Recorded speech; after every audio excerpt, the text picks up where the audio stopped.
Hello and welcome to the next episode in Zen Divorce TV. I'm Margaret Yates and I'm here in Richmond Park today, early September. It's an absolutely beautiful day. It might be cloudy, but I'm saying it's beautiful because we're in this beautiful garden and the kind of autumn flowers are out. There's some lovely autumn colours coming. And today I'm talking to the lovely Ghislaine Walker. Hi. Hi Ghislaine, thank you so much for coming today. It's a pleasure. I'm so glad the rain stopped off because it thought this morning that it was going to be a bit too wet for this. But it's an absolutely beautiful place for you to come today to be able to tell us a story because you're a storyteller. That's right. And you might be wondering why I'm talking with a storyteller today. Well, if you keep watching the video, you'll find out. I tell stories most of the time in schools and with children's groups. And the first time I told this story, I didn't realise it was about divorce. In fact, I told it quite a few times before a young man, he was probably about 8, came up and talked to me about how his parents were no longer living together. And I suddenly realised that this story was about divorce and the power that it might have. I've gone on to tell it many, many times, and I often get reactions from children whose parents are either going through or have been through divorce themselves. Long ago, in the time of the grandmothers, in fact, in the time of the grandmothers' grandmothers, you might not know, but the sun and the moon, they were in the same part of the sky all the time together. And because of this, and all the time that they spent together, they began to fall in love. And in the time of the grandmothers' grandmothers, the sun and the moon were married. And for so long, they were so happy. And their happiness was shown in all the children that they had.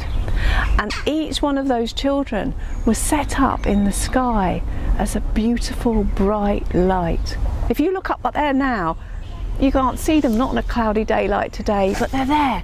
Just wait until nightfall and you will see those stars, the children of the sun and the moon.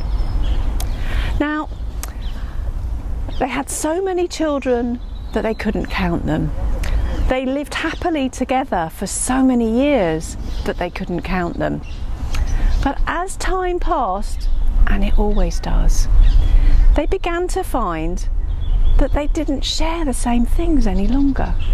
The sun, he wanted everything to be bright and loud and noisy. He loved there to be a party. He wanted to get everybody together. He just wanted warmth and light and noise. And the moon, well, as she got older, she liked those peaceful spaces. She liked to be where it was cool and dark. And she quite liked to be somewhere where there were secrets and shadows and you didn't always know what was going on.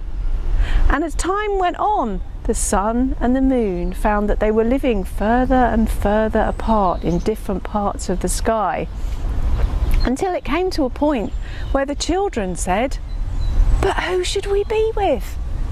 And the two of them realised that they couldn't live together any longer. And so the sun asked his children which of them would like to come and join him in the daytime. And the moon asked her children which of them would like to come and join her in the night time. And slowly they decided which way they would go. And well, I know that the sun missed his children who lived in the night, but to be honest, he was so busy enjoying himself that he didn't get to visit as often as he would like. Now the moon, she was a very different character, and whenever she could, she would sneak in, just as these people are sneaking past me now. She would sneak into the daylight and she would come and look at her children. The very first day that she did that, and she watched her star children playing with their fathers in the fields of the daytime, and she couldn't help herself. She missed them so much that her tears fell down, and they fell down on the earth.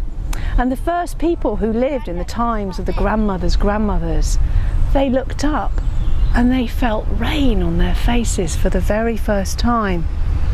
But the son, he saw his wife, his ex-wife, come and visit, and he came out in all his splendour to show her that there was still a big part of his heart that loved her. And as her tears fell and his rays fell down on the earth, the very first rainbow appeared in the sky. And the moon and the sun's children realised that that beautiful thing that they had created between them was because of the love that both of them felt for their children. Now, if you look today, on the right day, and you look up into the sky, sometimes you will see that the moon still comes visiting, and she still comes to see her star children. And the sun, he still shines bright, and he wants to see all of his children. That's why he sheds that light so brightly, so that he can see the reflections of the stars coming back at him. And if you see that very first rainbow, don't forget to think that even when things feel really sad and your tears are falling, that there's something beautiful there for you too. And that is a story from the Maori people. The first time I heard it told was by Kiri Takanawa, the amazing opera singer, and I didn't realise what it was about at first, but now I can see just how useful it might be if you shared that with your children if they're struggling with some of the things that you're going through yourselves.